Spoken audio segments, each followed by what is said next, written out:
એની siren વખતે કરવાની આવતી ડ્રીલ, ત્યારબાદ કોઈ બિલ્ડિંગ પર હવાઈ હુમલો થાય તો એની ફાયરની ડ્રીલ, બિલ્ડિંગમાં ફસાયેલા લોકોને બચાવવાની ડ્રીલ, એમાં કોઈ કેઝ્યુઅલ્ટી થયું તો ડેડ બોડી એને હોસ્પિટલ પહોંચાડવાની ડ્રીલ, આવી અલગ અલગ ડ્રીલો, તે સાથે જ લોકોને કઈ રીતે બચાવની કામગીરી કરી શકાય તેની ડ્રીલ કરવામાં આવી છે, જેમાં પોલીસ, હોમગાર્ડ, જીઆરડી, સ્થાનિક વહીવટીતંત્ર,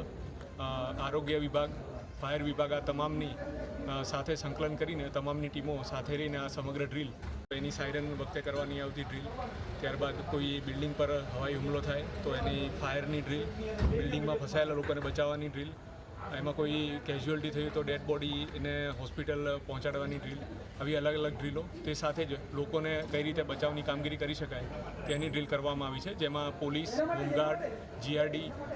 સ્થાનિક વહીવટીતંત્ર, આરોગ્ય વિભાગ, ફાયર વિભાગ આ તમામની સાથે સંકલન કરીને તમામની ટીમો સાથે રહીને આ સમગ્ર ડ્રીલ